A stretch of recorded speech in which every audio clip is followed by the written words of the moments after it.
քննարկելով բացարձակապես ձեր խոսքի ազատության իրավունքը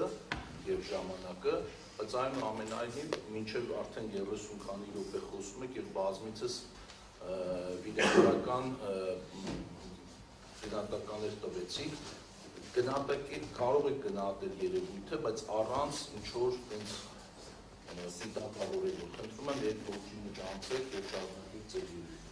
Նախ առաջին ուզում տեղեկացնել կառավարիչին ինքն էլ բոլորն էլ, այսպես ասած, տեղյակ են, որ սպառնալիքներով իմ հետ խոսել հնարավոր չի, չգիտեմ ինչի կվերածվի, Դուք եք այս բան սպառնալիքներով խոսում, պարոն ով ասաց վերածվի, չգիտեմ ինչի։ Չէ։ Պարոն Մեսրոպյան,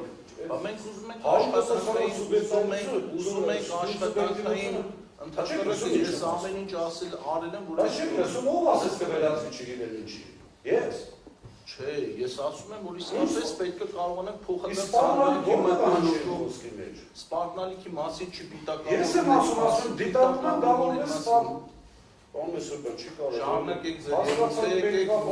իհարկե չի կարելի, իհարկե շատ բան։ Թույլ տալեք ընդհատել, ես էլ կոռեկտությունը չեմ անցնում։ Առաջինը սպառնալիքի դեպքում ոչ մեկի մեջ չխոսամ եք, երկրորդը գիտեք շատ լավ որ չեմ վախենում, չեմ վախեցել, չեմ էլ վախենալու։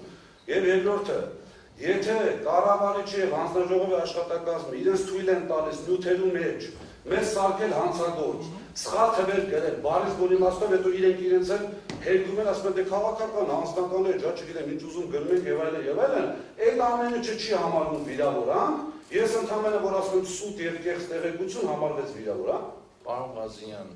նիստի վարման ընթացքին է վերաբերվում, նիստում հնչեցված գնահատականներին է։ Վարույթում կարելի է հնչեցնել դες գնահատականներ։ Վարույթում որևէ մեկը ձեզ հանցագործ չի։ Չհասկացա, ինչ է նշանակում համակարգված հավելագրում եւ մոնետիզացում։ Հանցագործություն չի։ Պարոն Ղազարյան, շարունակեք։ Դե ուրեմն խնդրում եմ լինել օբյեկտիվ եւ եթե դուք նյութերում չանցնեիք չափը,